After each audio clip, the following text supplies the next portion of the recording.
Hey you guys, it's Irene from IreneLyon.com, and I am standing in one of my most favorite spots in Vancouver, British Columbia. It's North Vancouver, the North Shore, and this is a little park area called Lynn Headwaters, and I've actually been coming here, God, since I could drive. So since I was, I guess, 17, which is almost 23 years ago, which is a bit crazy, but it's one of my most favorite spots to come and walk and just chill out in nature. And I've been thinking about grounding a lot. A lot of my clients that come to me have been taught by various people, a lot of yoga classes and yoga teachers, to get grounded into the earth and to bring your roots into the ground and all that kind of thing. And I'm not so down on that concept, because these folks come into my office or I see them and they have that construct in their head, but it's a head thing, and they're trying to ground, they're trying to get rooted. But the thing is we're not trees and we're not roots. We're not that kind of living specimen. We are human. And the way that humans find the ground is by feeling it, and by feeling how it supports us. So the reason I had this thought and idea, and I think about this all the time, but I'm going to show you these boulders here. They're massive. It's hard to do justice as how big they are, but they're huge. And there's a few of them around the corner. But these boulders are here. They've been here for a long time. And they are solidly grounded on this piece of ground because the ground under them is solid and it's essentially supporting their weight.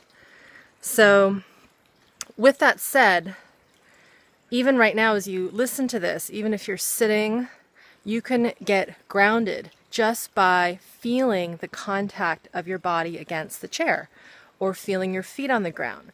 Without having to try to push something into the ground, just sense the contact. Maybe move a little bit so that you feel a shift across the surface of your feet, across your butt. Right now I'm standing on very uneven ground and I'm having to balance by using the support of the ground, and I'm seeking out the support with my balance receptors, my proprioceptors. So anyway, just a little thought, a little kind of pondering, and maybe something to try the next time you're finding that you're really in your head and you need to get grounded. Rather than use that as a mental idea, feel it as a physical experience. So I just wanted to leave that little tip for you. I've got an older ebook that we've just put up on my site called Pain-Free, Potent, and Alive. It's a guide. So if you head over to my site, IreneLyon.com, if you're not there already, head to the shop icon in my website dashboard thingy, and you'll be able to download that. That's an older guide that we've brought back, and it talks a little bit about more this grounding idea, and really talks about how babies and infants, when they're learning how to walk, that's what they're doing. They're not thinking in their head, okay, I gotta get grounded into my core and feel my feet and engage this muscle and bring my roots into the floor and then get centered. They're not doing that. They're just experiencing their bodies, they're moving, they're being curious with their environment, and they're moment by moment by moment seeking out support from the ground. Kind of like these big rocks, right? This ground is moving. There's movement in it, even though it's pretty solid. And the ground is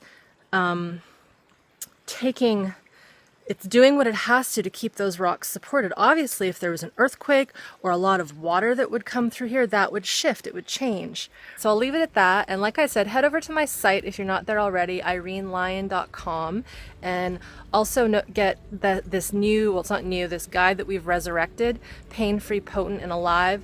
Check it out, have a read, let me know if any of these concepts are familiar, maybe they're brand new to you, maybe they completely contradict what you've been taught in your realms of maybe exercise or movement practice.